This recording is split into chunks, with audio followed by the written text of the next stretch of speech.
கதை கேட்க தயாராயிட்டீங்களா? Are you all ready to listen to a story? இன்றைக்கான வேதவசனத்தையும் கதையும் பார்ப்போமா?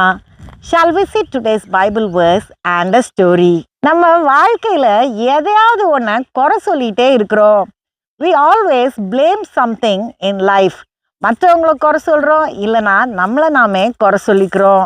We blame others or we blame ourselves. வேதம் என்ன சொல்லுகிறது என்று பார்க்கலாம். Let us see what the Bible says. சங்கீதம் 139:14. நான் பிரமிக்கத்தக்க அதிசயமாய் உண்டாக்கப்பட்டபடியால் உம்மை துதிப்பேன். உமது கிரியைகள் அதிசயமானவைகள், அது என் ஆத்மாவுக்கு நன்றாய் தெரியும். Psalm 139:14. I will praise you, for I am fearfully and wonderfully made.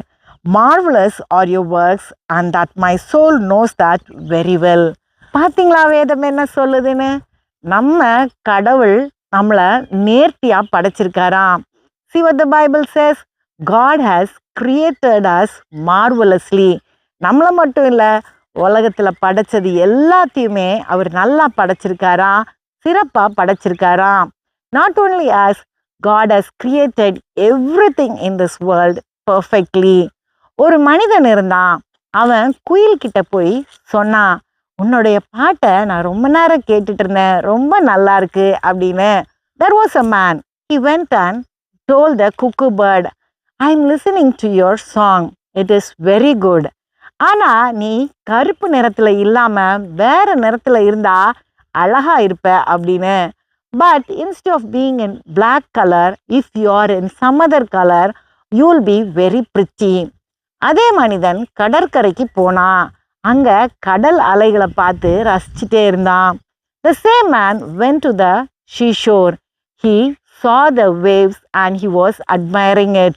கடல்கிட்ட சொன்னா, நீ ரொம்ப பிரம்மாண்டமாக இருக்க, உன்னை பார்க்குறதுக்கே ஆச்சரியமாக இருக்கு. ஆனால் இந்த உப்பு தண்ணி மட்டும் உனக்குள்ளே இல்லைனா நீ இன்னும் நல்லா இருப்ப அப்படின்னு. He told to the sea that you are majestic. I am amazed by your appearance. But if there is no salt in your water, you will really be excellent. அதுக்கப்புறம் அந்த மனிதன் ஒரு அழகான ஒரு ரோஜா பூவை பார்த்து அதை ரசிச்சாரு. Then this man saw a pretty rose and he admired it. அந்த ரோஜா கிட்ட சொன்னாரு, இந்த உலகத்திலே அழகான பூ நீதான், ஆனால் இந்த முட்கள் இல்லைனா நீ ரொம்ப அழகா இருப்ப அப்படின்னு. The man said to the rose, you are the most prettiest flower in this world, but if you don't have the thorns, you will be more pretty. குயில், கடல் மற்றும் ரோஜா மூணுமே சேர்ந்து அந்த மனிதன் கிட்ட ஒரு விஷயத்த சொன்னாங்க. The cuckoo, sea and the rose joined and said something to this man. என்ன சொன்னாங்கன்னா, மனிதா, கடவுள் உன்னை நல்லா படைச்சிருக்காரு, ஆனால் இந்த குறை சொல்கிற புத்தி மட்டும் உன்கிட்ட இல்லைனா நீ சிறந்தவனா இருப்ப அப்படின்னு. They said, God has created you in a great way, but you have the mind to blame everything, a tongue to say negative things. If you change that nature, you will be a great person. இதே தாங்க மனுஷங்களுக்கு வேலை, குறை சொல்லிக்கிட்டே இருக்கிறது, எதையாவது கிண்டல் பண்ணிக்கிட்டே இருக்கிறது.